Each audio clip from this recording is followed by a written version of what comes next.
I'd like to welcome you very warmly on behalf of the ELF, the European Liberal Forum, this morning or this noon in Zurich to another Dahrendorf Roundtable event concerning the global implications of a transatlantic treaty. ELF, for explanation, is the Association of European Liberal Foundations, institutes, political institutes, and think tanks. And we are promoting liberal values, liberal points of view, and we are developing them and discussing them with our friends and other partners all over Europe. The Dahrendorf Roundtable that's a series of events. We had events on the TTIP issue in Hamburg, in Stuttgart, in Oslo, all over Europe. And today we are in Zurich. And we are very glad that these Dahrendorf Roundtables are supported by an American company, by AT&T. This is who is the European representative of AT&T. Thank you very much for supporting us. TTIP is a very important issue. Actually, we see it. It's discussed in the United States and in Europe, and in Germany it's reduced sometimes on the point whether the Americans are forcing the Germans in the future to eat chlorine chicken. But I think that's not the real problem. Today we have a chance to get closer to the problems, to the chances, and to the future of TTIP compared with the Trans-Pacific agreement ahead. We can compare it. So let's have an enjoyable noon session, and Dr. Helbe, a journalist from the Neue Zürcher Zeitung, will introduce the panelists and make an opening statement. So I wish us all an important and fruitful, informational and fruitful discussion. Thank you.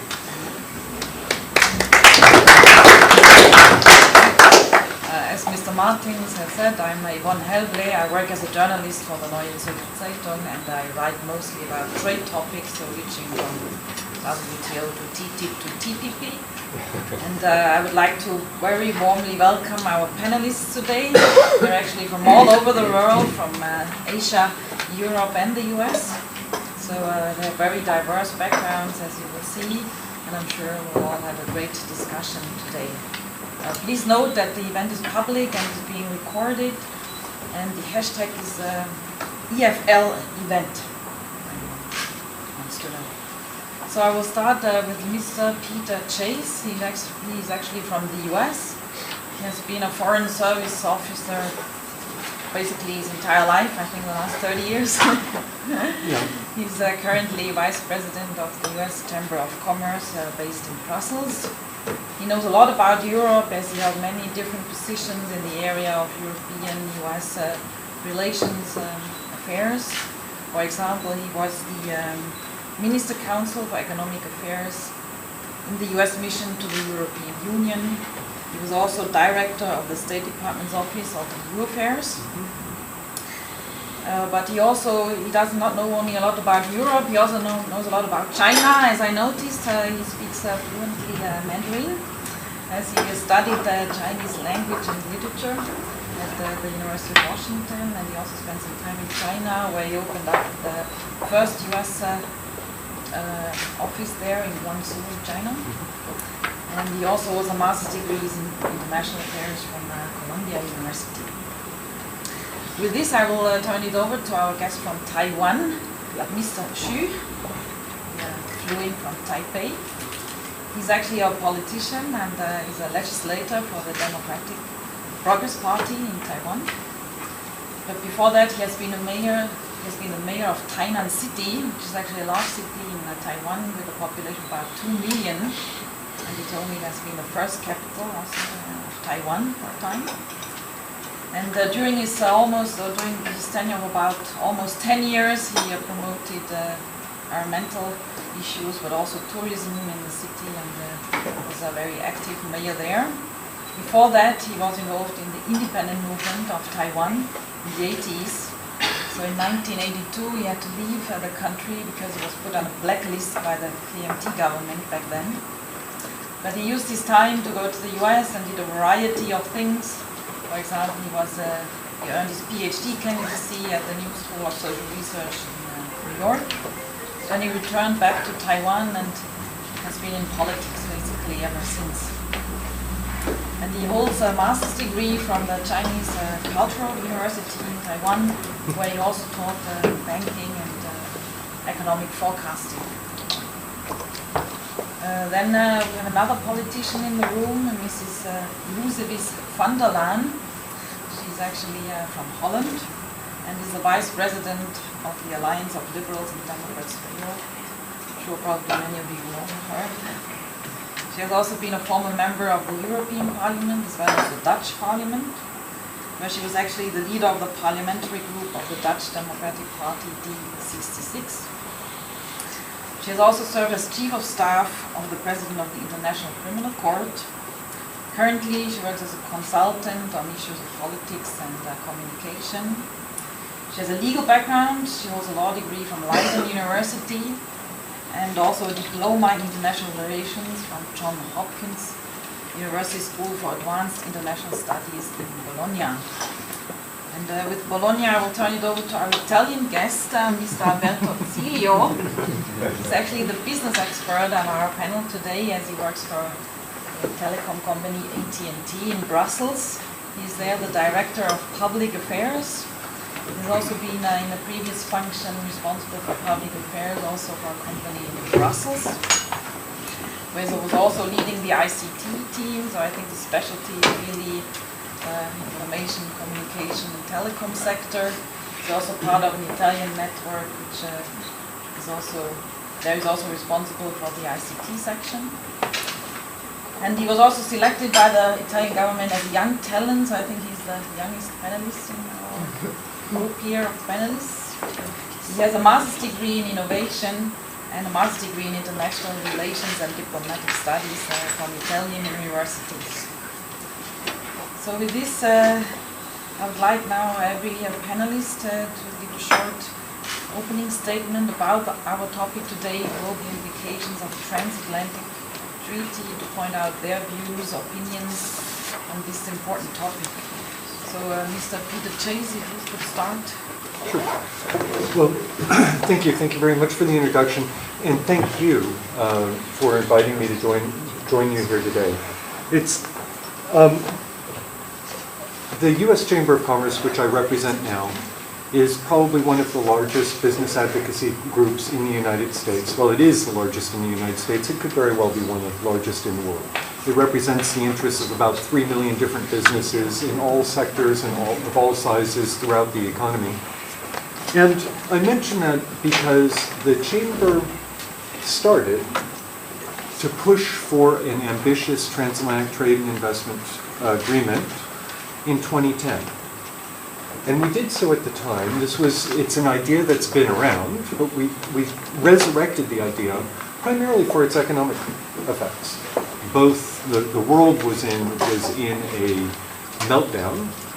It was necessary to look where we could for economic growth, and it seemed to us to make a lot of sense to build on what is, to me, a unique economic relationship, because it's investment-based, not trade-based. And there's $2.3 trillion of U.S. investment in Europe, and about $1.7 trillion of European EU investment, not including the Swiss, in the United States, which means it's totally different even from our relationship with Canada, from the U.S. perspective, or the EU relationship with Switzerland. Even though there's a lot of investment, it can't be of that magnitude. But even though we saw the immediate economic potentials for the United States and Europe of doing a free trade agreement, even though we saw the economic benefits of that agreement for the rest of the world, because getting growth from Europe and the United States would immediately have knock-on effects elsewhere. The reason for going for an ambitious trade and investment agreement between the United States and Europe was always much bigger than just the economic purposes. I don't like cliches. And when people talk about TTIP, they talk about it, oh, the United States and Europe will be able to set the standards. I'm not sure what that means. I think of this in a much more operational sense, and I think of it in terms of what in both the United States and Europe, the thing that we hold dearest is our belief in the dignity of the individual, and with that comes a belief in the rule of law and a belief in a market economy. Those things come from that starting point of dignity of the individual. We can, and we have, set up a global rule of law. That's been what we see today has been something that's been a creation that the US and Europe in particular have been strongly behind. And when I think of TTIP and, quote, setting standards, I think of it as part of our obligation and as a way to help us strengthen the rule of law on a global basis. That includes in this much disputed area of investor-state dispute settlement. One of the things about my background that wasn't discussed, but I was a director of investment at the U.S. Trade Representative's Office for a couple of years. I've negotiated investment agreements. I feel passionately about them, and I feel passionately about our responsibility for trying to create a single rule of law, and the only way we could do that would be if the US and Europe agreed with each other. This sort of mission, if you will, that also lay behind TTIP was done in a way that it seemed obvious on its face, that the US and Europe should be closer together, that we should be working together for economic and broader political reasons. What was not anticipated, certainly not by me, was that some of the things about TTIP would end up being so divisive in Europe. TTIP is not a political issue in the United States. There are debates about trade policy in the United States, but those debates are about the agreement that's being negotiated with the Pacific. There is a concern among many people in Europe, in the United States as well as here in Europe, that somehow in some countries that have lower labor and lower environmental standards, there's this fear of social dumping. Or another way of putting it is there's a fear of losing my job. And that's an understandable fear. And it's an important fear that we have to recognize. But when Americans, and when they look to the Pacific Agreement, they see many countries where wages are lower, so they could lose their job. There's more fear there. But when Americans turn around and look at a trade agreement with the United States, there's no debate at all.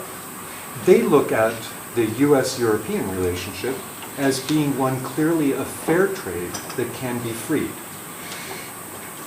So it's distressing to me, I guess is the best way of putting it, that the debate about this agreement has become so heated in Europe. It's become so heated in Europe, old institution. I would like to say that it is incomprehensible to me that a political group, the Social and Democrat group, that believes in the rule of law, or says it believes in the rule of law, and that believes that there should not be discrimination, should find it so difficult to understand and to take on board some of the things about investment. I'm going to leave that as my opening remarks. I do hope we will get into the investment issue in more detail. I do hope we'll get into the regulatory cooperation issue, where I've spent a lot of time as well. But I wanted to lay out this kind of more broader theme first. Yeah, Mr. Xu, Peter Chase told us a lot about EU-US issues on TTIP. How does Asia, or how does Taiwan view the TTIP? Okay. Is the topic there? How is the European debate perceived in Taiwan? Okay, thank you. According to my personal experience and personal idea about this issue, I think it's very wonderful for me to be here to discuss the possible implication of TTIP on the global economy, especially to the Asia and the developing countries, something like that. Yeah, as we know, the U.S. and the Eurozone enjoy enormous liquidities as a de facto issuers of global currencies. Yeah. And together, now they control nearly 50% of the world's GDP and 30% of the world exports. The TTIP, without doubt, will mean that these two superpowers can influence the economic stability and growth on a larger global scale than ever before. At the same time, it's also expected on both to see the world development of political economy order based on both the dual-based market economy and the liberal democracy. Of course, both US and Europe are the most important trade partners of Taiwan. And possible effects created by the TTIP on the Taiwanese economic development can be substantial and significant. At this most historically important moment in time, before we discuss what and how the TTIP and even TPP will mean for the future of Taiwanese economy and its development of international relations as a free economy and a liberal democracy, I'd like to emphasize how important it is for Taiwan to participate in TPP and have free trade agreements with the EU as a common consensus and consistent desire for everyone and all political parties in Taiwan. Frankly speaking, during the recent years of worldwide economic turbulence and the rising of China, Taiwan's economy has suffered so much, increasingly greatly due to the competition from developing countries, especially from China.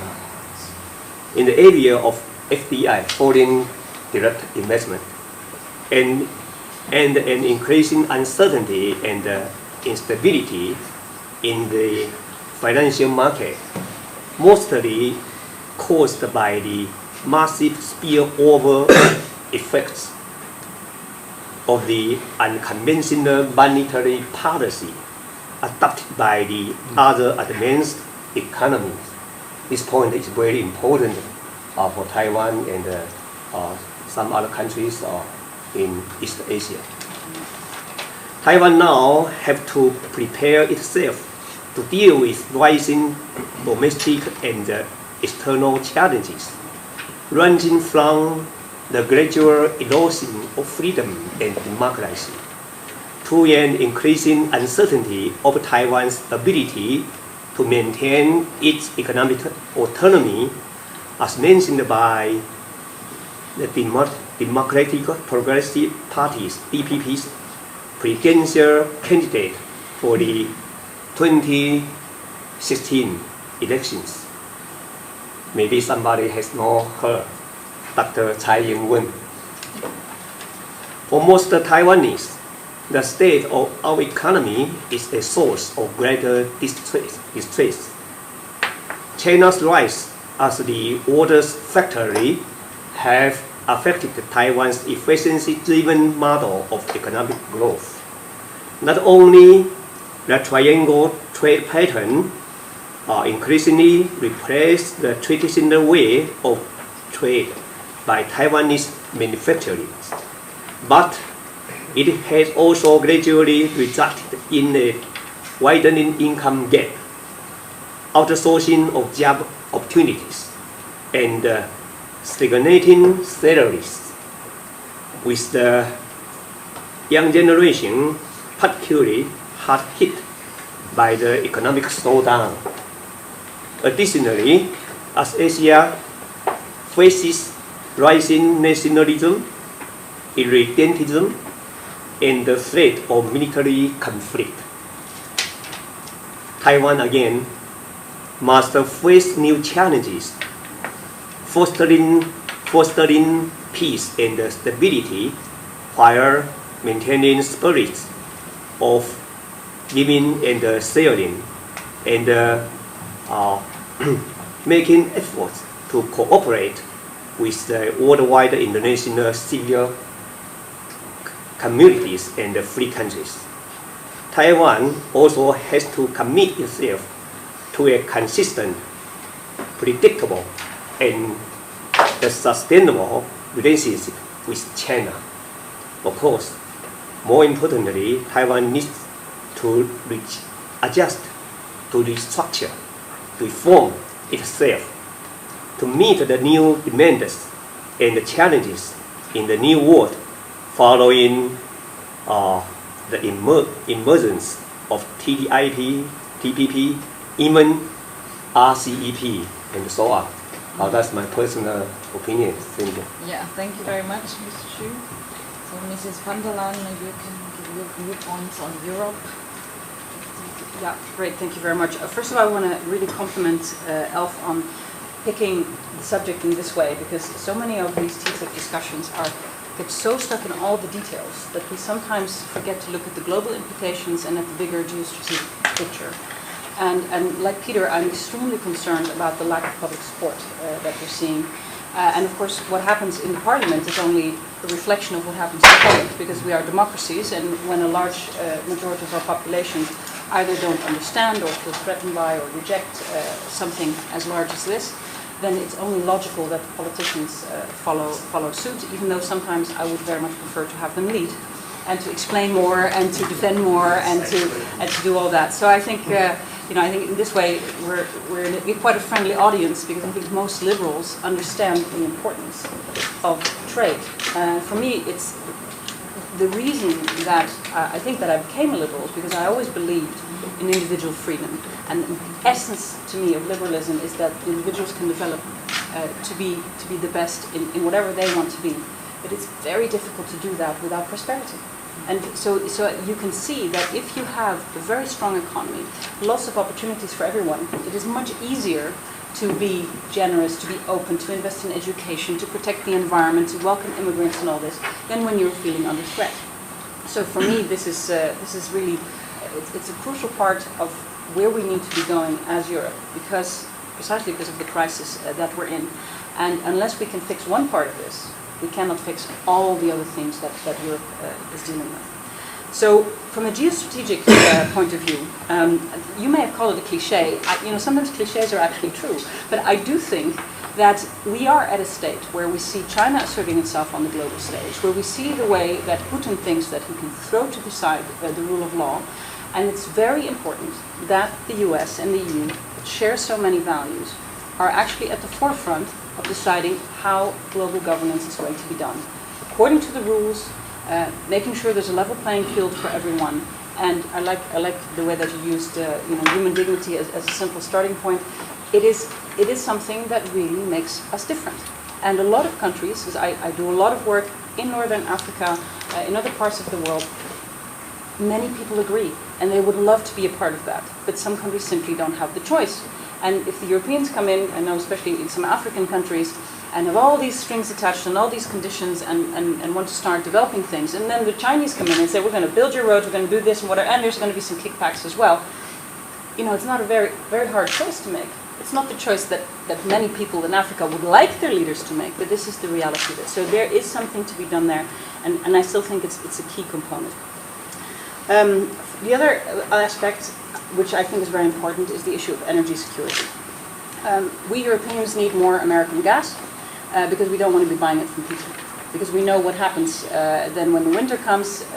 We cannot be that exposed. This is a security matter. It's about our energy independence, and we need to develop more. And it's not just about the gas. It's also about increasing our technologies, making sure that trade is stimulated there. Because energy independence is as important for Europe as it is for the US. And the third, I think, key point, again, coming back to the growth, is the access for small and medium-sized enterprises. we have a lot to gain as Europeans, because despite all the American blah blah about trade and open markets and all that, we actually don't have access to a lot of parts of the American market, whether it's public procurement, there's in certain specific sectors there are problems. We really stand to gain a lot. And I think European companies are competitive enough and American consumers are smart enough to say, hey, you know, I really want to buy that product or I really want to go there. So there's really a lot to gain. Now, so if we see the big picture, it seems, you know, like it would be a really good deal. You see the detractors, however, focusing a lot on the details. And details are important. But I think this is what makes it so difficult for us to be able to explain what is really going on. Because if you start to focus on the chlorine chicken, but also on investment protection and details, then you can come back and say, look, we already agreed European standards wouldn't be lowered. We already agreed there would be a better system of investment protection. We already agreed on many of these things that this would be the starting point of negotiations. But any coalition of anti-Americans, anti-Europeans, populists, anti-capitalists, plus people with individual grievances, including those, as you call it, who are just afraid to lose their jobs, is making it very difficult to keep that big global picture there. But I think we need to keep doing it. And I want to conclude by telling you a little bit about why this issue is very important to me. As you can probably hear from my accent, I actually grew up in the US. I'm Dutch, but I spent until I was 18 years old, I was in the US. And I feel like I've spent the rest of my life explaining Europeans to Americans and Americans to Europeans, which is very interesting because you can take the best from both cultures. But what I found in this discussion, but more generally, and now living in in one of the countries of former Yugoslavia, which doesn't have the same, I would say, kind of anti-Soviet feelings, which I always thought everybody in the West had. It's been very educational, and I've noticed that there's two types of anti-Americanism. There's just the classical, like everything from America is bad, but we have to make sure that we don't dismiss people's legitimate concerns. That Europeans, in many ways, do want to be different from Americans. We don't want to be back at work 1 week after giving birth. We want to have more than 1 week vacation. We want to, we don't want to be fired immediately. There's different kinds of social standards, and a lot of the concerns that people have are not necessary. You cannot necessarily dismiss them as just rampant anti-Americanism. So my final plea is that if we're going to have this discussion, we need to make sure that we do this with the public at large, to keep everybody on board, to get support.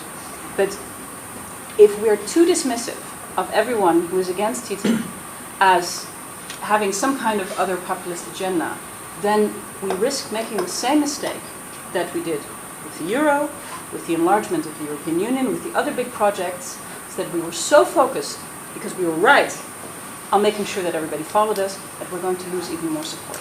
And there's one thing I've learned is that if you don't include the European public in these big European projects, you pay a price for them, electorally, but also in the kind of Europe we have. I don't want a more populist, xenophobic Europe. We need to make sure that we do this together, and if that means we have to go a bit slower, maybe the Americans can speed up and, make sure that President Obama can still push it through, but we need to do this together because we cannot, once again, as an elite, charge ahead and leave the public behind. Yeah, thank you very much. So, Mr. Silio, maybe you can give us your thoughts on, from a business perspective, on TTIP. So, thank you very much. I think also I follow a little bit what Luis said around the fact that I really want to thank you also DLF, Felicita, Suzanne, all the board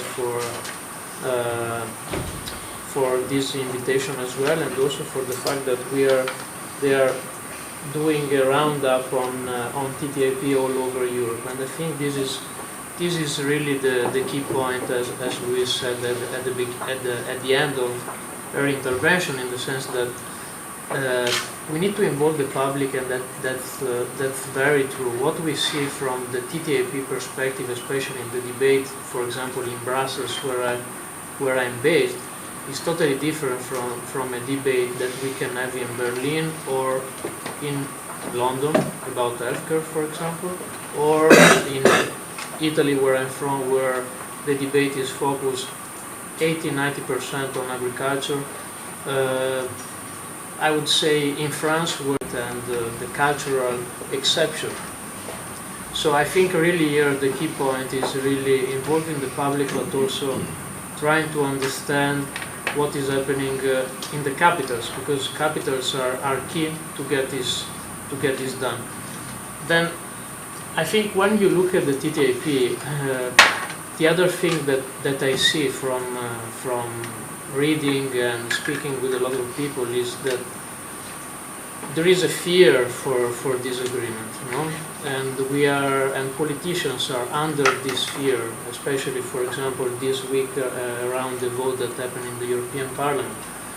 And speaking with some member of the European Parliament, they told me, look, I'm quite shocked, because I'm receiving a lot of emails from people just saying that I shouldn't vote for TTIP. But then I have to look into these people that wrote to me, and actually they are not from my constituency. It's basically emails that are copy-paste, automatic emails, and why should I do that? So I think we have to take care also of this point, in the sense that I'm convinced, and the more I speak around and the more I see this discussion about TTIP, I think and I'm convinced that there is a much more silent majority in favor of this agreement rather than against. But the key thing is try to get these silent people be in support. For example, we spoke about SMEs. We know that 99% of the European business is SMEs, and I can tell you, for my perspective, working in a company that is 250,000 people, it's not a big problem to get TTIP or not TTIP. We have a lot of people that they can take care of different regulatory regimes or different issues, but I think it's really key for SMEs. It's really key, for example, if I speak about my country, to get agriculture and food product directly to the US with one single treaty.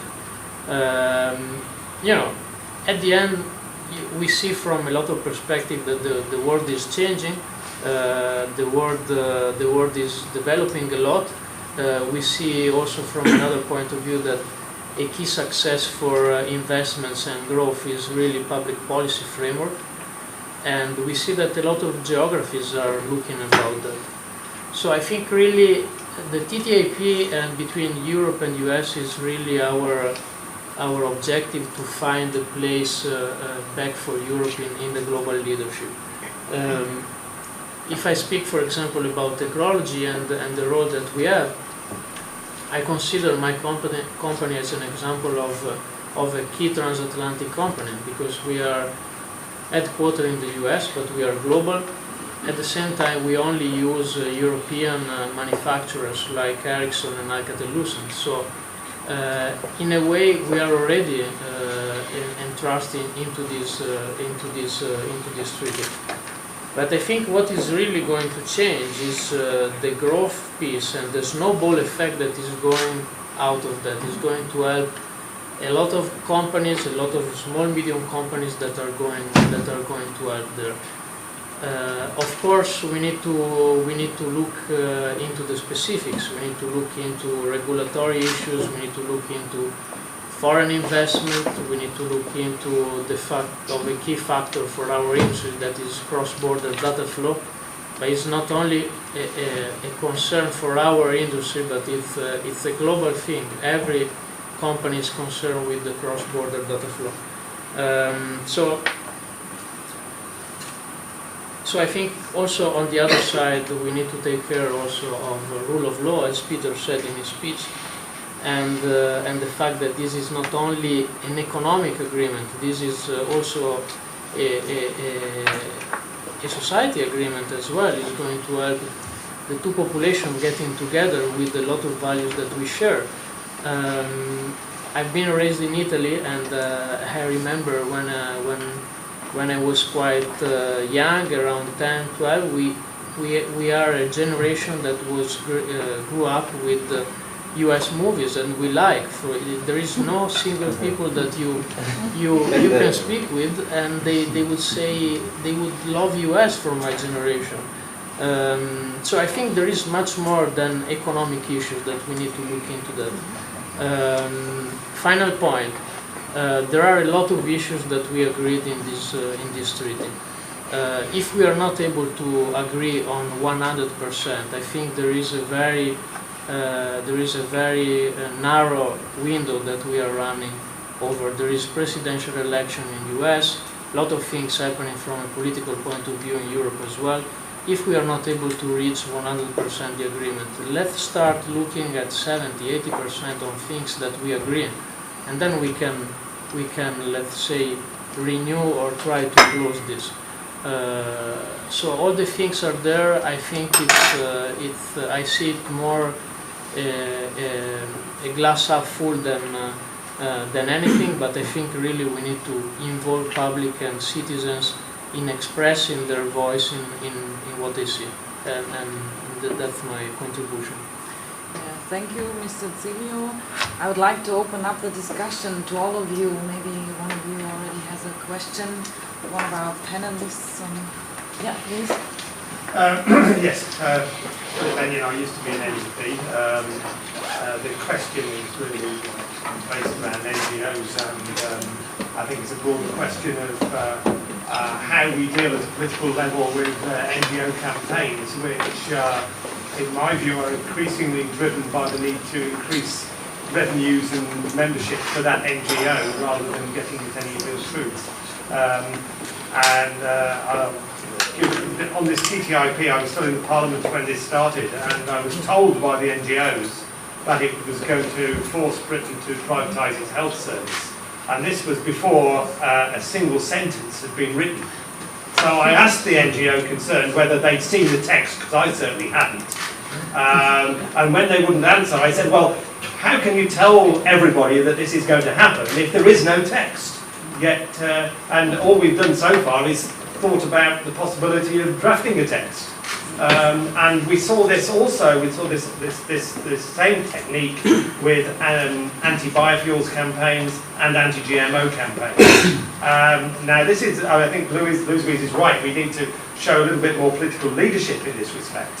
And I think also our Italian colleague is right in that when you actually, if I walked down my village street and knocked on all the doors and asked people what they thought about TTIP, what happens, of course, is we get flooded as politicians with these emails, and it gives the impression that there is a massive groundswell, when in fact there isn't. And I think somehow we haven't come to terms politically with the new way that NGOs are working, and worked out how to rationalise this and actually how the right way of going forward, because the NGOs, I think, are rather self-motivated rather than public motivated in these respects. And I just wondered what the panel thought, how we could go forward. It's not just this; it's going to happen again and again and again. If we don't actually take this and work out how democracy can deal with this new engagement. Maybe you want to take the question because you talk a lot about lack of public support. So what can politicians actually do to counter such NGO strategies, for example? In general, I think NGOs are absolutely essential for democracy because they are the countervailing power both to politicians who get too powerful, to grand corporations, etc., and they're absolutely essential in guaranteeing democracy. But I agree with you that a lot of NGOs have just jumped on the anti-TTIP bandwagon because it's a great way to up your membership and to get more contributions, etc. And one of the things that has always surprised me, because I'm a member of various NGOs, for example, I remember when Greenpeace came out against the war in Iraq, And I called them up and I said, I'm sorry, I've been a member of Greenpeace forever, but I didn't realize that you guys were, against wars. I mean, you're in favor of yes, but wars are bad for the environment and it's called Greenpeace. This is ridiculous. So I canceled my membership of Greenpeace. I said, this is not why I joined. But nobody else did. Nobody else did. And I think one of the things is that NGOs communicate directly with their members, and their members are not necessarily engaged in what those NGOs are doing. I thought about canceling membership of Amnesty International when their president was taking all that money. So, but not many people are actually that involved, and I think it's more of actually a general problem. How do we engage with the public at all? And especially because politicians have a much worse reputation than NGOs. People would rather believe the media and NGOs than they would believe us, and then I think maybe the corporations come last, but everybody's buying their products anyway. But I do think it is about, you have to engage very directly. And we have these wonderful technologies. If you guys see me, I'm not doing my emails, I'm tweeting, because I hope that way I can reach more people than the people here in the room. It's about Facebook, it's about communication, it's about getting out there and reaching out to people and trying to mobilize. I think you said that very well, the silent majority, because it's the opposition which is very well organized and very vocal, and we have to make the larger points and take it forward. And I would be very much helped, because TTIP is one of these things which gets so complicated in so much detail, when I know that I can follow a couple of people who actually can tell me what is going on. And I am in a very privileged position that Marieke Schaartje, a wonderful MEP, is one of my very good friends. I called her up last night, I said, what's the latest? And there I have it. But of course, not everyone is in that. Sure, you can go to a website and you can follow her on Twitter. But to make it more accessible, we need to learn to communicate and to counter and to be fast and to be very well organized. But to make sure that even though people are justified in asking all these questions, there's nothing wrong with being concerned about how we're going to deal with all these issues. But we have to keep saying that there is a bigger picture as well. And that's always very difficult to defend the big picture. I mean, you guys are going to have it in Britain. There's going to be hundreds of reasons, for people why they want to leave the EU. But the most important was you have to stay in because we need you guys.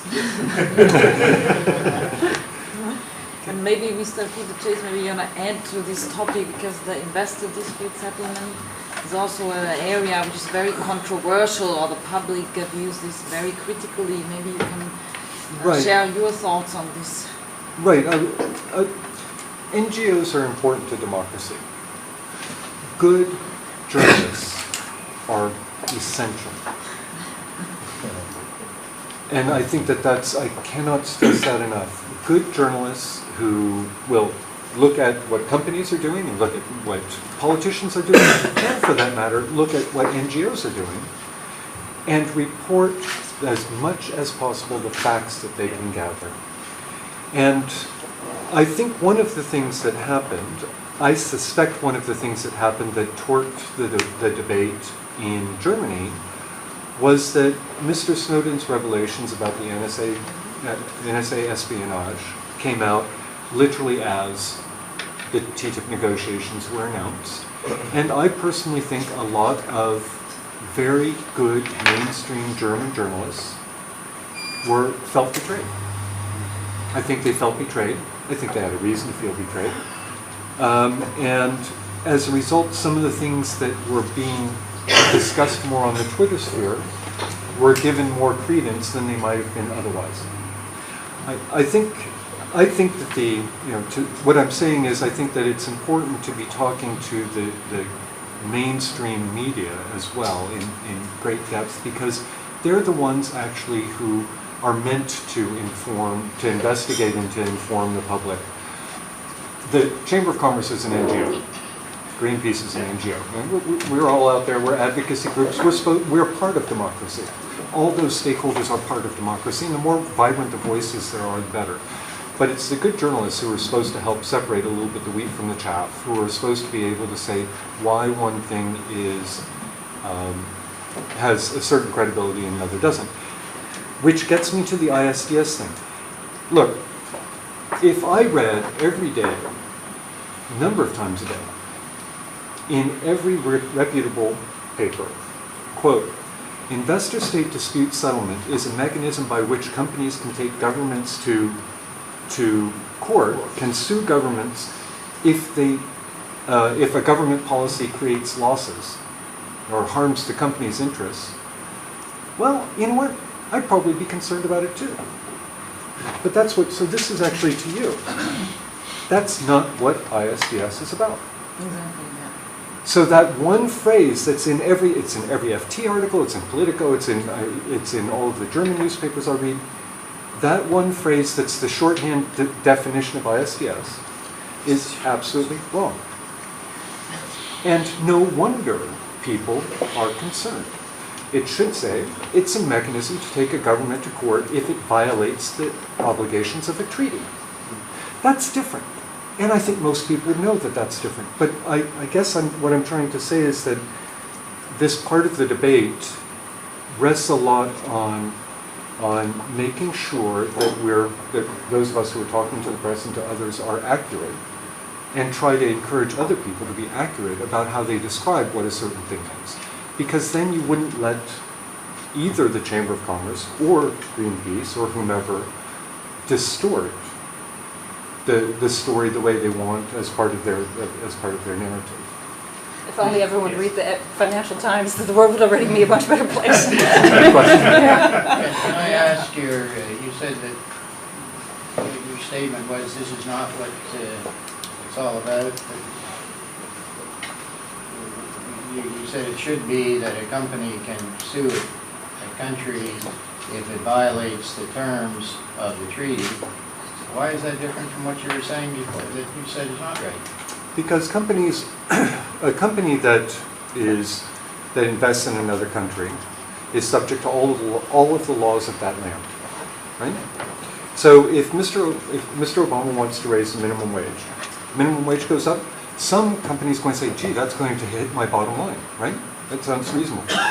There's absolutely nothing you can do about that with respect to investor-state dispute settlement. Investor-state dispute settlement is about 4 promises. Two governments reaching agreement, making promises to each other about how they'll treat their investments. And they promise 4 things. Won't discriminate based on nationality, give you the minimum standard of treatment in international law. If I expropriate, and governments always have the right to expropriate, I'll pay you. And I'll let you move money back and forth. So those are the only 4 grounds on which you can hope to win. A violation of one of those promises is the only 4 grounds on which you can hope to win a case. If I can give you examples, I'm from Canada, and we have the North American Free Trade Agreement. I think it's just crazy that Canadian companies have sued in California, American companies are suing in Canada. We had an American company that came and sued the Canadian government and got all kinds of money out of it because they outlawed, I believe it was lead in gasoline for public health reasons. And they said, well gosh, we produce more of that than anyone else, therefore that's discrimination against an American company. It had nothing to do with discrimination. And the same thing's true in California against a Canadian company. This is not a nationalist right. But this is a huge problem, I think, for liberals. If the government is held up to huge lawsuits because they are doing something like reducing the lead in gasoline and making the environment safer for people. Actually, though, see the problem there is the cases you're talking about, you're giving the shorthand narrative version of what it is, and that's not what the case is about at all. It's like the case of Veolia in Egypt. You know, they say, oh, well, they're suing because it's raising the minimum wage. That's not it at all. The reason they're suing is that there's a contract, and the contract says you can raise your prices if certain conditions affect the contract, one of which is the increase in wages. The minimum wage went up. The company asked if it could raise its rates, and it was told it can't. So, do you see what I mean? And when you get to your particular cases, it's exactly the same. Canada should have lost its case. The United States did not lose its case because there was no case. So, you know, we all, particularly this group, I mean, I've always known the liberals as being the strongest advocates of the rule of law. You know, governments are sued all the time in domestic court. Quite often they lose, because not always are governments perfect. And we believe in the rule of law precisely to constrain governments from doing things that they shouldn't be doing, that violate rights, or whatever the case may be. And governments created investor-state dispute settlement for themselves. They did it because we're the parties to the treaty. We want the treaty to be enforced because otherwise it's not the rule of law. There's no such thing as the rule of law unless it can be enforced. And it makes much more sense to let individual investors enforce it than to always ask the home government to take the host government to court. That makes everything in a diplomatic dispute. So governments created ISDS because it said, this is a way for me to make sure that this treaty is being enforced without making everything a dispute between the two governments. Sorry, as you can tell, I feel pretty passionate. Do you want to add to this? Yeah. Well, I would like to thank the panelists on their introductory speeches. I'm Felice D'Ameda, the president of the European Liberal Forum, and indeed, as it has been said, we are making great efforts to have discussions, a series of discussions on TTIP all around Europe on different issues. But recently I was present at a discussion at the European Parliament where also Cecilia Malmström, the commissioner, was present, the ALDE group leader in the Parliament, Guy Verhofstadt, and other speakers. And it was on geopolitics, TTIP and geopolitics. And it was my understanding that the general conclusion was that geopolitics is the one which will turn the debate on TTIP, considering all the rest, because in the current diffusion of power and of course the global economic competition, it was said that US and the EU should indeed use this chance to be rule makers rather than rule takers, let's say from the East, and that the window to do such an agreement, or as it is called rather, partnership, may close in 10 years. Well, 10 years, so it was still, in this sense, it was still perhaps optimistic. But now, after this discussion just this week, I believe that the signal that was sent from the European Parliament, not only not to vote on the resolution on the negotiating position, we know that negotiations are anyway going on, and there is still no text as such that we could read and study, but still I think to the European public it does not send, because also discussion was postponed, and discussion of course is also it's indeed very important. And I think coming from Slovenia, which was mentioned here, it's not only the anti-American sentiment, it's not only perhaps nothing that's from America, it's good to know. It is maybe also a recent disappointment, precisely in the values that this transatlantic partnership should stand for. Dignity, rule of law, market economy in some way. After the September 11, after the certain measures that were taken in the framework of the war on terror, then Snowden affair and so on. So it's this kind of sentiment perhaps, and a lack of trust in disappointment and lack of trust also in institutions in Europe as such, with all these other developments, and perhaps we also kind of awareness that there is weak leadership in the European Union. So what, in this discussion, how to communicate this? Let's say in the country where I live, government doesn't communicate this issue, so it's left to NGOs. And I ask them, because it's mainly liberals in the government, why not? I even precisely offered them that ELF could make, let's say, the first breakthrough and a kind of discussion with the public. And I don't know, is it the fear, but this is certainly lacking. I don't know how it is in other countries. And it lacked also at the beginning from the European Commission. I mean, in some way, they underestimated the civil society, and then they had to become more transparent. So my question perhaps to the panelists would be, what if it fails?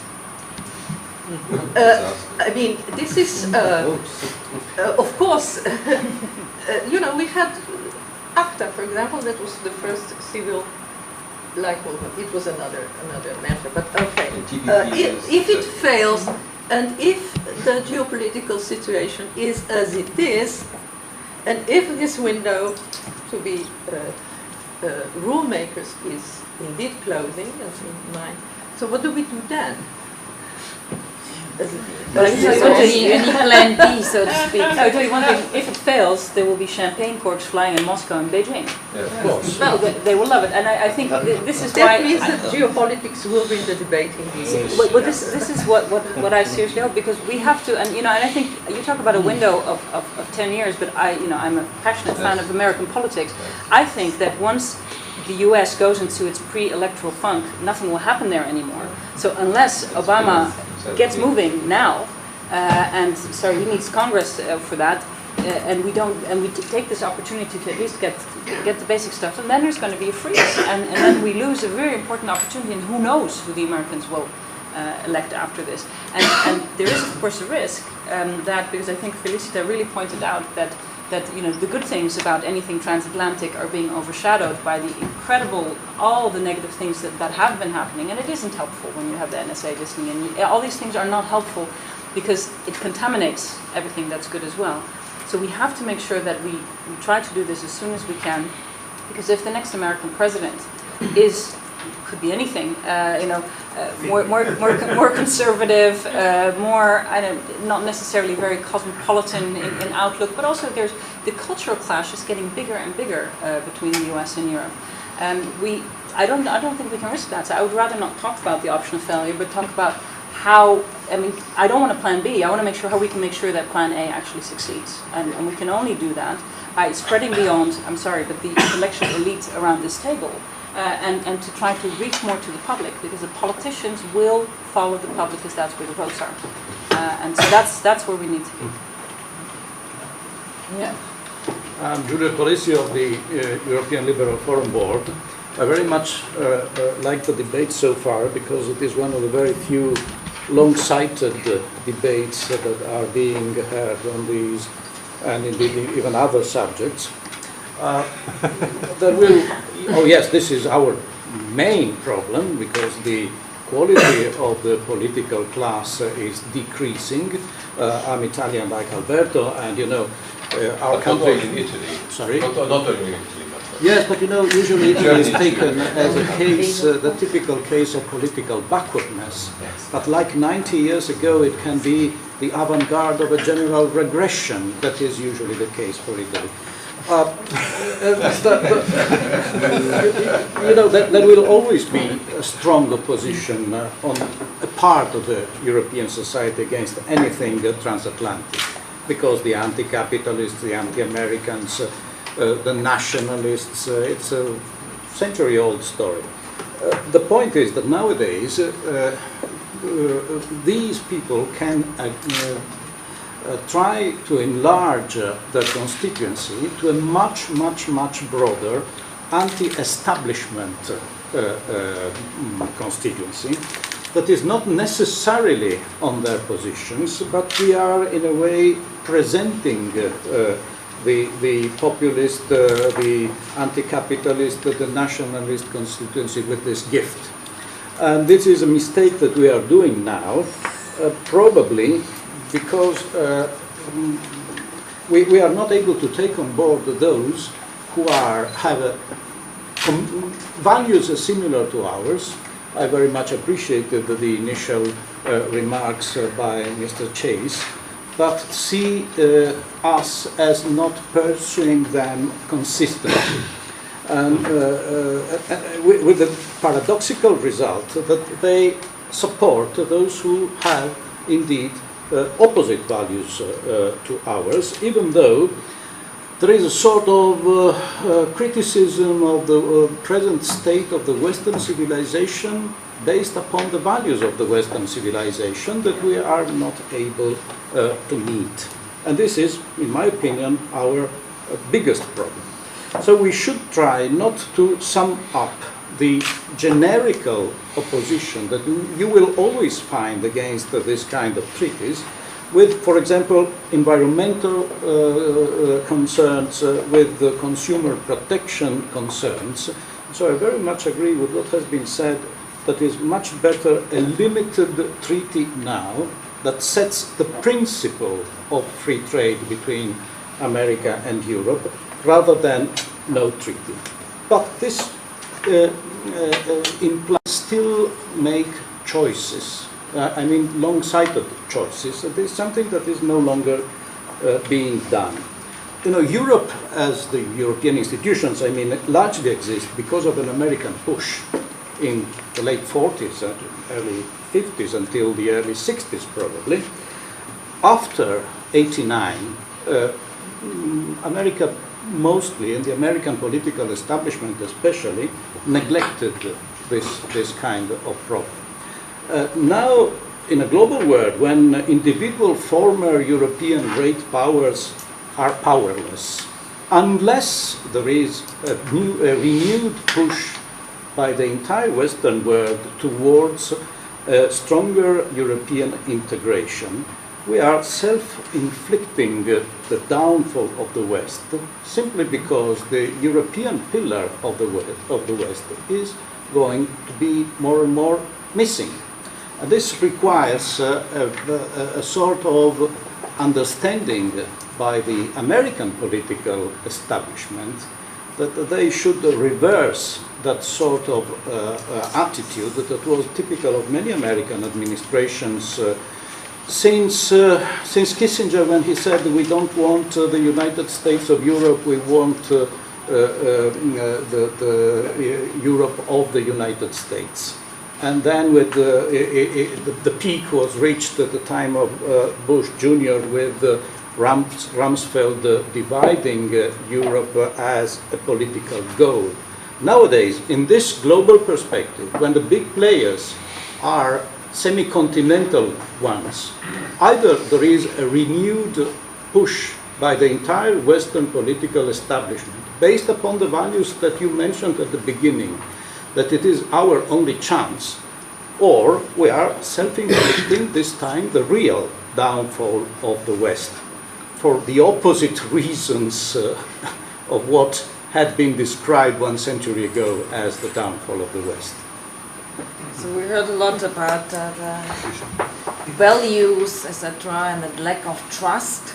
Maybe, Mr. Silio, you can tell us from a company perspective, I mean, besides politicians, what can actually global companies such as AT&T do to better communicate the matter of free trade, the advantages of free trade, rather than, you know, narrowing down the discussion on chlorine chickens? Mm-hmm. Yes, well, I think, you know, from our side, our CEO is the chairman of the Business Roundtable. The Business Roundtable in the US represents the 200 most powerful CEOs in US, so we are completely on board on that, and he's speaking every time he can, supporting this treaty. But I think also this has also come on the other side, because I think not only US companies has to speak, you know, on favoring this treaty, but European companies as well.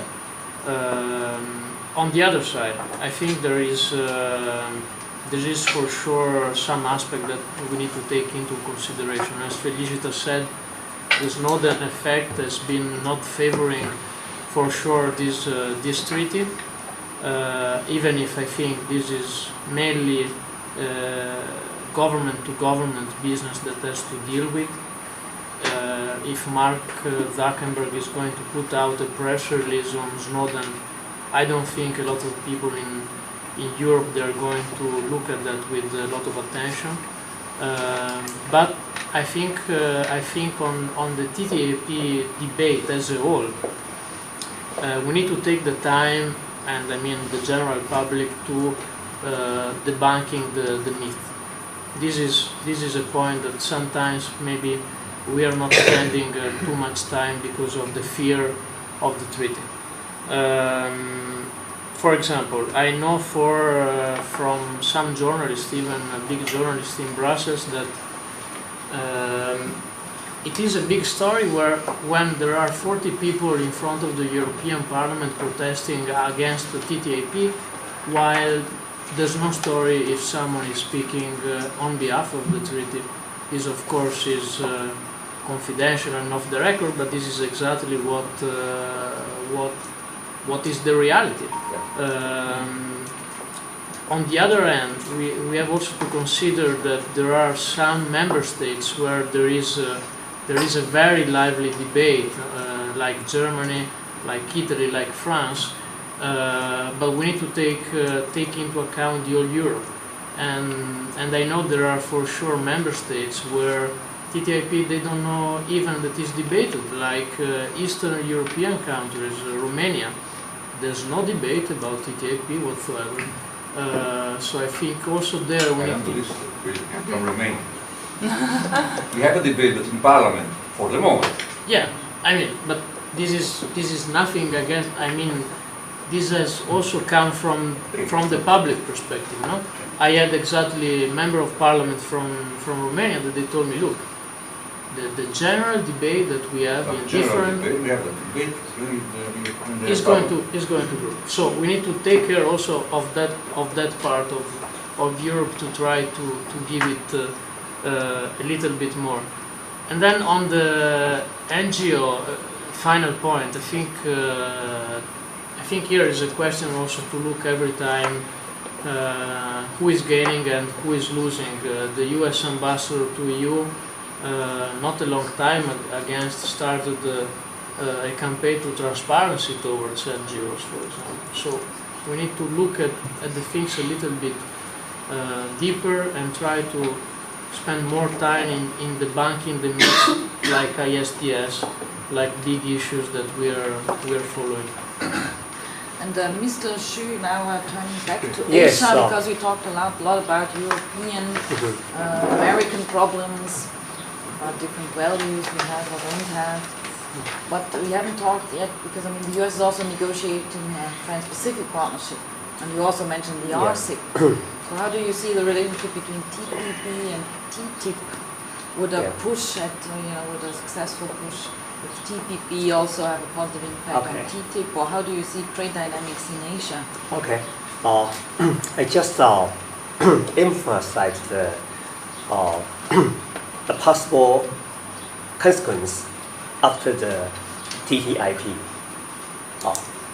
Directly, the goods, commodities exported to EU or imported to the United States is almost nothing to do with the TTIP.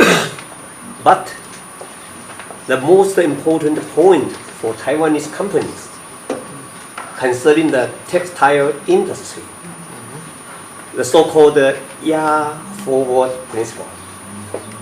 Because now so many Taiwanese companies, they invest some industry and the productions in East Asia, in South Asia. Most of the materials and the middle components imported from Taiwan to China to Southern Asia. But if the forward principle can become the tool in the TTIP, and Taiwan cannot be a partnership of free trade agreement with countries of EU, and without the TPP partnership with the United States, and it's very terrible, because most productions,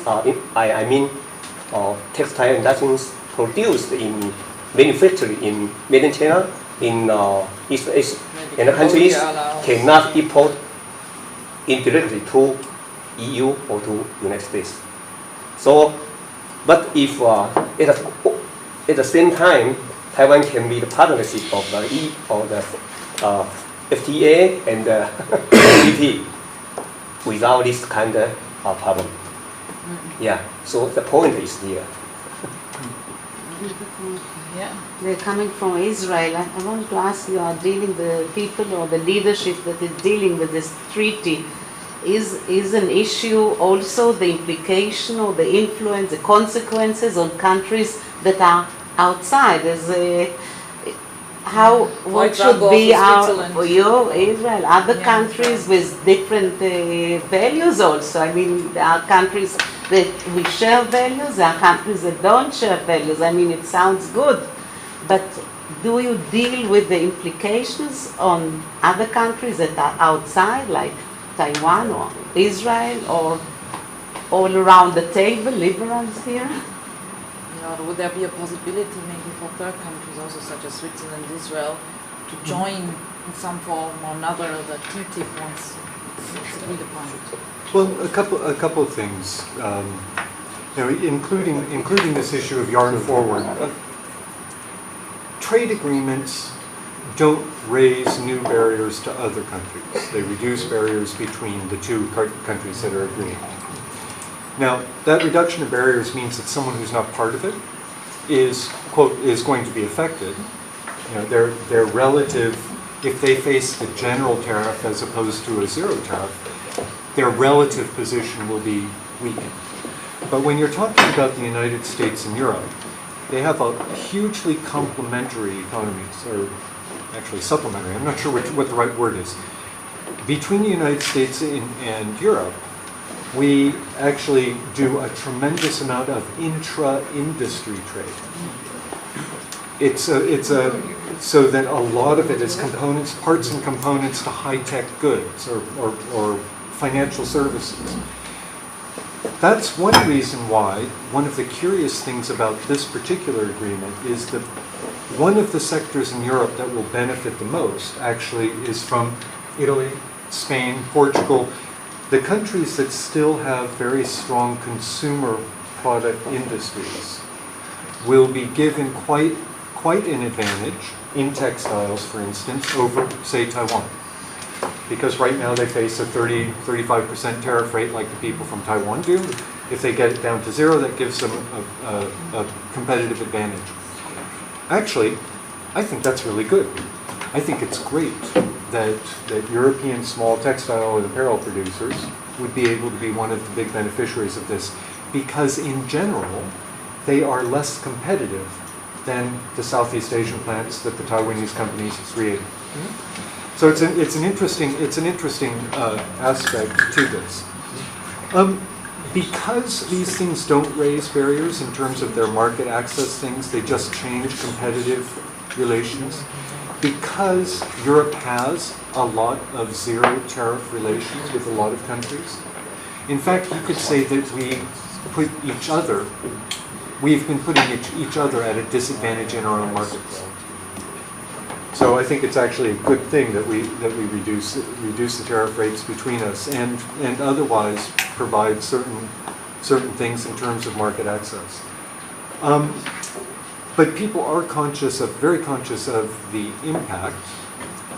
In general, our view, the view of the U.S. government, actually, the U.S. International Trade Commission, the report that was done on the economic impact of TTIP in Europe, both of them say that the positive effects of generating growth will considerably outweigh the negative effects of a relative reduction in competitiveness. But can I make one final remark? I believe very strongly in the geopolitical aspects of this. And yet, particularly because Mr. Xu is sitting next to me, because I grew up in Taiwan, because I was there when the Minjindang was created, I think we need to be really careful about using terms like the West. I think we need to talk about liberal values as global liberal values. When I went to China in 1980, okay, the people who became my friends, I was 23, I got to know literally construction workers who had never known anyone from outside the West.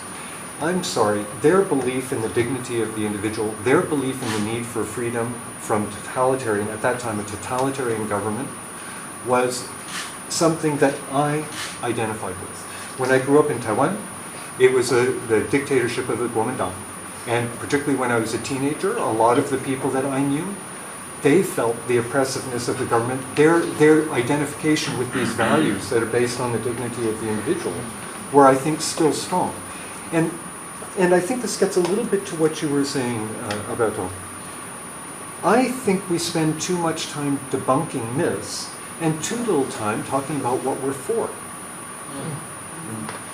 I mean, I'm for ISDS because I'm for the rule of law. I believe in it. I believe governments do not have an unalloyed right to regulate. I think that way goes dictatorship. When you say governments can do whatever they want, then you're saying you're inviting dictatorship.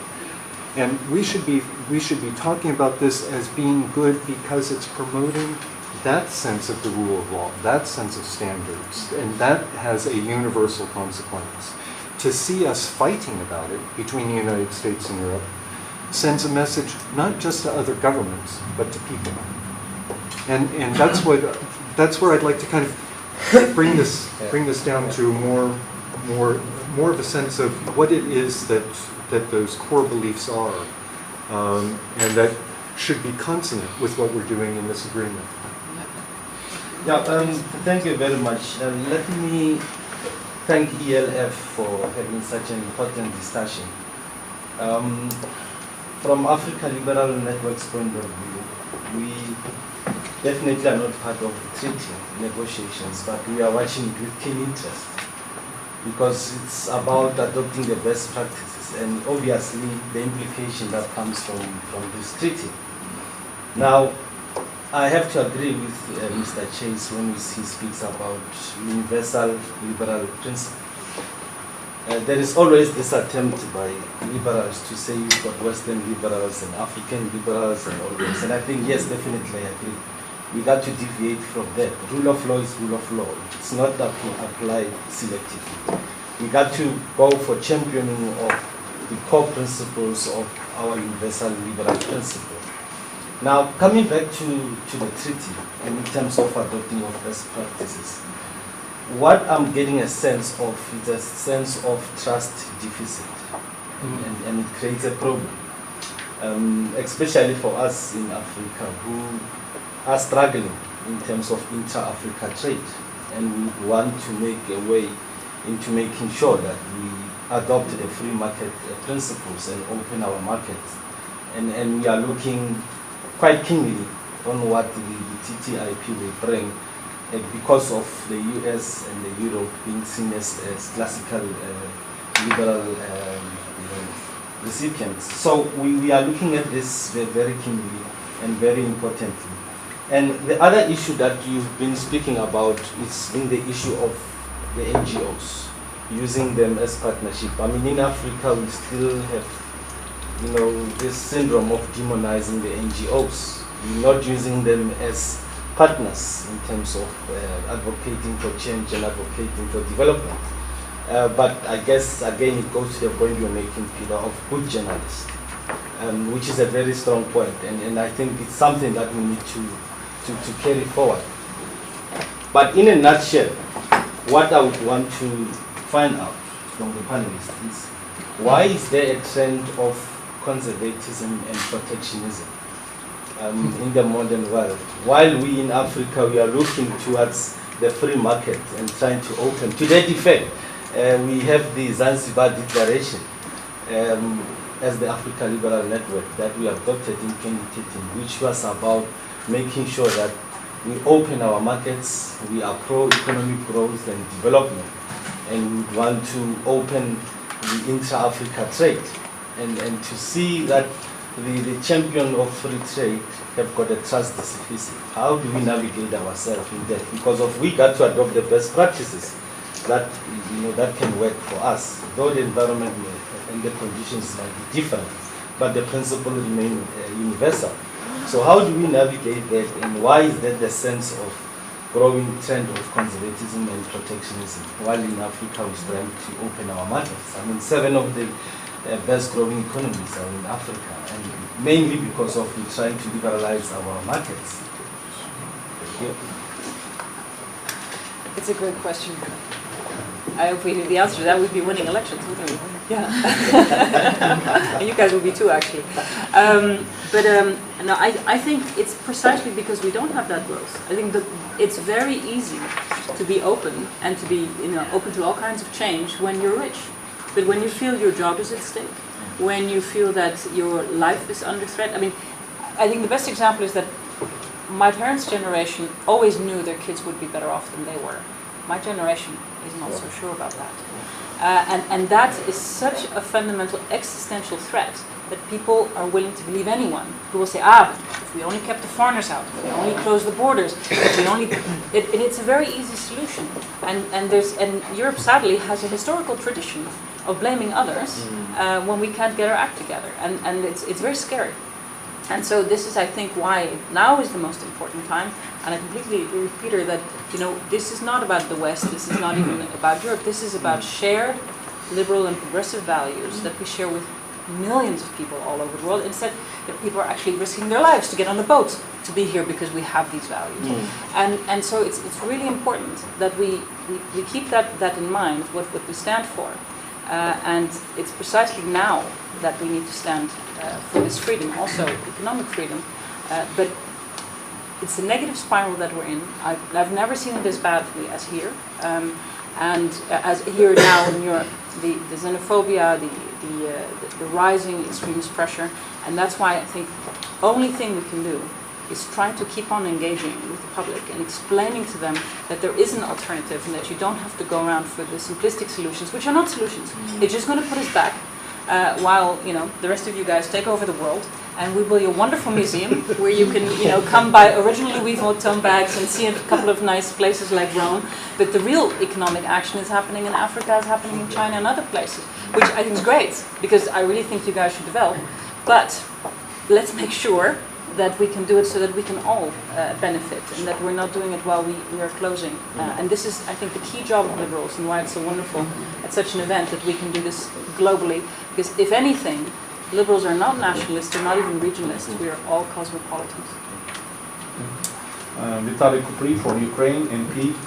You see, last year we just signed the association agreement with the EU, and we signed a treaty, free trade treaty, and it comes to full power in the 1st January 2016.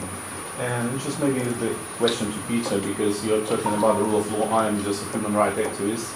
And in Ukraine, there is huge corruption schemes in customs, in top officials, even the president now involved into scandal. And what do you think the measures can be taken by the European Union or other bodies, maybe they say, to push a little bit on our government to provide reforms in this field? Because we just got stuck in this and nowhere for 1 year, we are not moving anywhere. So this is my question. Well, it has nothing to do with TTIP, but I've got one of the things I was really privileged to do when I was in the foreign service, in the diplomatic service, was George Bush Jr., after September 11th, thought about how to redo U.S. development assistance, and we created something called the Millennium Challenge Account, which Ukraine at one time, I believe, was a partner of.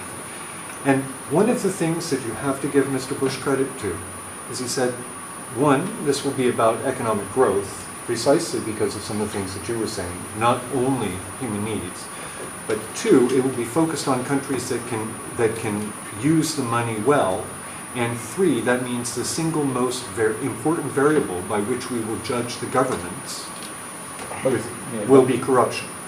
I mean, the point about corruption as a tax. It's a huge tax on the people, right? And that's why I kind of can't stand corrupt regimes.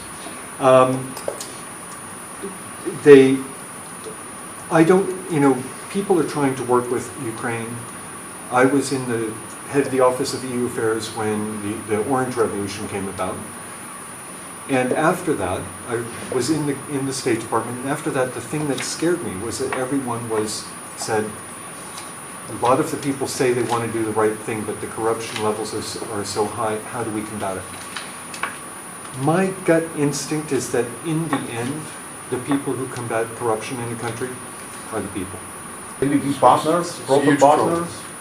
I've been to Ukraine, I've been the rapporteur to the German Bundesrat on the Croatian accession to the European Union concerning the corruption issue and the justice fitness. Because at that time Croatia was one of the top scorers for the corruption level in South. If you continue smuggling goods, and that's a huge problem. Nobody wants to invest. Nobody wants to invest in a country where he can be sure that he will be tomorrow still owner of his investment. And if you have a justice where you can buy the judges, then you can rely on. And so. Free trade is not a thing. At first, you have to build the base for the others to rely on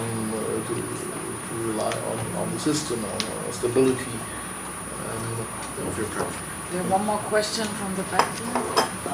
Hi, I'm Renan, founder of the Figures of Movement in Brazil, and I think it's interesting. It's quite curious because during the 90s. We had, I don't know if Mr. Chase remembers, the Clinton government was trying to make the free trade area of the whole America. And the same NGOs in Brazil, they were organizing demonstrations. They were like, I was studying on school, in high school, and the professor was like, oh, let's go to the streets, let's face the Americans. They're trying to get Amazonia out of Brazil and destroy get our jobs. And it was the same. Like the same story I've heard here is being told nowadays, but what it feels like, America is so great on soft power, as our friend Franklin told, on movies, on how to tell stories, and at the same time, it's so bad in fight against that kind of work from the left group especially. But right now, like, we didn't sign any kind of agreement with USA, and we are now in the hands of China. And desperate for attention from China. China did all what Brazilians were saying during the 90s. China did for Brazil nowadays. Yeah, and actually, how come it always happens? Like it's not the first time I hear the same story happening. It's funny that the same NGOs have finance from American foundations, like the Ford Foundation. Finances many NGOs in Brazil that are fighting capitalism and stuff, but like we must make a kind of self-critics over ourselves, especially our political groups, that we let the leftists do it sometimes with spamming with 50 people in front of a Congress, and they are noisy and they are like doing that kind of job, and they destroy such a thing that for us that belong to the third world, let's say. It's terrible. For Brazil it was terrible. I know from many other countries that unhappily face this kind of stuff, it's terrible. And maybe politically USA, in Europe as well, because there's also an anti-Europe feeling, especially in terms of trade and stuff, in Brazil as well. And I don't see anything coming culturally on that soft power by the other side, and maybe it's a self-critics we should do, because it's very frustrating, very, very frustrating. Maybe with this I will ask the panelists to give their concluding remarks, because I don't want you to be late for the next session. I've heard that the other session is already late. Exactly. Good chair. So I think maybe Mr. Chase can start with the concluding remarks. I think we heard a lot of perspectives from all over the world, from Ukraine, Brazil, Africa, Israel, Europe and the US. Well, I'd just like to repeat, but both for the U.S. business community, I think for the broader U.S. political community, a U.S.-EU agreement has merit both for its economic impact, for the need for growth, and for the hope that as the United States and Europe sit down, talk about certain rules, agree on certain rules that can apply between them, that we can then go and work together to try to encourage other people to see the utility of those rules. That's the geostrategic power of TTIP in the sense of helping us build a unity of purpose in some areas of rules, like the treatment of foreign investment, like the treatment of state-owned enterprises, like the treatment of intellectual property. These are all areas where, if there is US-EU agreement, that will be a good thing. It does help us build the rule of law. It does not help us build the rule of law against anyone. It helps us build the rule of law for individuals. And I think that's important. I think the contrast with other governments who have a more jaundiced view of the rule of law is itself a weapon. It's a soft power weapon, so to speak. And I think that that's something that we need to be doing. We need to be cognizant that, in fact, we've succeeded. Many, many billions of people have increased their social standing, their wealth, their ability, and their striving for personal dignity and things that are important to us. But that rise has meant that the people in our countries don't have the same privileged position they have. And that's one of the reasons globalization has been a wonderful thing. It's brought wonderful things to billions of people, but relatively speaking, it makes it harder for people in developed countries. And that's where governments come in, because governments' jobs are to help people adjust to change. And which is my last point. The debate in the United States right now is about trade promotion authority. As I said in my opening comments, it's more Americans have more concerns about trade, the Trans-Pacific Partnership Agreement, whereas they see the TTIP as free trade, fair trade that should be free. And their concerns about the Trans-Pacific Partnership, again, I disagree with them, but they have to be understood. And I think that one of the things that I think has been very, very helpful to that debate is that Mr. Obama is a progressive. He's not always the closest ally of the U.S. Chamber of Commerce. Quite often they're loggerheads. But on this, Mr. Obama and Mr. Froman have been making, I think, a very strong case that TPP and TTIP are both meant to be agreements that promote strong values that I think most of us can adhere to. We've not talked about the environmental chapters. We've not talked about the labor chapters. There's a lot of good stuff there. And I hope that the progressives in the United States government, mainly the Democratic Party, of which I'm a member, realize that it's good. Yeah, let's hope so. There will be a vote on Trade Promotion Authority a little bit later today. Yeah. So sometime about dinner. We'll find out just how the Democrats approach trade at that time. And Mr. Xu, maybe you want to tell us your concluding remarks from a nation perspective? Yes, maybe it's just like to mention the so-called WTO spirit, to urge more and more countries to join the global value chain. And if every country in the world can enjoy the new opportunities and the more possibility to become wealthy, I think everything is good. But during this procedure, maybe less developed country and advanced developed country, the basic starting point, beginning point is not equal. It's not equal. So how to harmonize the difference and the disputation between these two different levels countries by by very patient for negotiation. It's very important. So most countries like Taiwan very care about the advanced countries unify together and become a new protectionism. Yeah, and the reason is very persuasive. Why? Our standard of regulation is good for everybody, so you just need to follow us. For example, we live in the same planet, the Earth. Yeah, we cannot allow any country, any person to destroy the environment. So when the difference of technology allows some countries can very easily to adjust themselves to meet the new demand of the so-called rule of law, but other countries maybe cannot.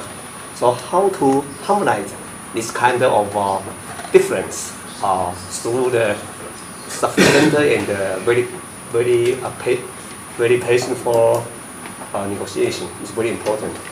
So in my opinion, I think TTIP between the United States and the countries of the EU is take for granted to become true, okay? But more and more different countries maybe concern it, especially China. So now maybe you think the rise of China become a new threat for the new order or world economy. But in the position and the viewpoint from main China, Chinese say we really can make more contribution for less developed countries, not like Americans before. Okay, so how to harmonize this kind of things? That's very important. Okay, so I think that this forum can make more contribution and function for this kind of communication between government and government, NGOs and NGOs in different areas, different countries. Okay. Maybe you want to share us your Yeah, I think we have 30 seconds each if you want to stick with it. But no, I think maybe it's a lot. No. Yeah, I think it's good to be a strict chair. No, I think the main point I wanted to make is that this project can only succeed if we bring the European public on board. And that's the thing I would like to, and I think it's really important that we take it beyond our usual, intellectual circles. I love hanging out, hearing all these voices from all over the place, and feeling very good afterwards. But the bottom line is that when I go back to where any other place besides Brussels, that people don't know what's going on, and we need to keep the connection, and we need to make it relevant for people in their daily lives. And part of that, sadly, will be debunking myths. But I agree with Peter that we need to show what we stand for and what we believe in. And then we also have to make sure that this agreement actually goes in that direction. Because we have to also be honest, if it doesn't go in that direction, if we don't get the results we want, then I'm willing to say forget it. And people need to know that as well. This is not some kind of blind following, believe in free trade at all costs. No, we have certain ideas, we have certain standards. At the moment, it seems that all the European standards have been agreed. That's not the case, well that's too bad, because this is not going to be at any cost. And Mr. Cilio? Yes. So, when I look around Europe, I see a lot of things changing. We have huge youth unemployment, for example, in South Europe. We have an economy that is not growing, even in the biggest member states to Germany, even my country, Spain, 0.8, 1 point something. And I think TTIP is really the opportunity that we have to change people's life. How do you change people's life? Our CEO is always saying, we don't need 1% growth. This is nothing. We are not going to change anything with that. We need 5, 6, 10% growth. With that, maybe we are going to change we are going to start changing people's lives. So, as I see, Commissioner Marcel now is trying really to change also in that direction. Is also speaking at the heart of people. We are talking too much about data, and we can spend 2 years speaking about data, about TTIP, but I think the real change is trying to make a clear example on how TTIP is going to change the life for SME in Germany, a farmer in Italy, and someone else in Spain. This is going to change. So I would like to thank our panelists very much for the very interesting discussion, and of course our audience as well. I think we had a great time discussing this very important topic. And I would like to give some final words. So I'd like to Dr. Martens. Okay. Thank you, Dr. Dahrendorf. Thank you for being here, and I think we got a huge amount of information from different angles of view. It was quite interesting, and it was on a real high level compared with that what could be seen on the normal television round. Thank you for the panelists for being here, and for ELF we want to give you something for your participation, and we decided to give everybody to you a goat. A goat. A goat. Okay. You know the story of Heidi, the goat eater, had nothing to do with this. We found out this morning at the airport whether you can take a goat on board. Could be difficult. So we hand over your paper. Owning, and after that you own a goat. And this goat is in Rwanda. Ah, super. And we bought it from veterinarians without frontiers. Medicines without frontiers, that exists with veterinarians. And so everybody of you is getting a goat in Rwanda from ELF. So we want to contribute something practical. Not only theoretical and information spreading, but we want to do something good. I'm a vegetarian, can make sure my goat They can milk my goat, but they can't slaughter it. Thank you for coming. What's about the trade barrier? Your goat. I've never owned a goat. Oh, okay. It's always the first time. That's the TTIP.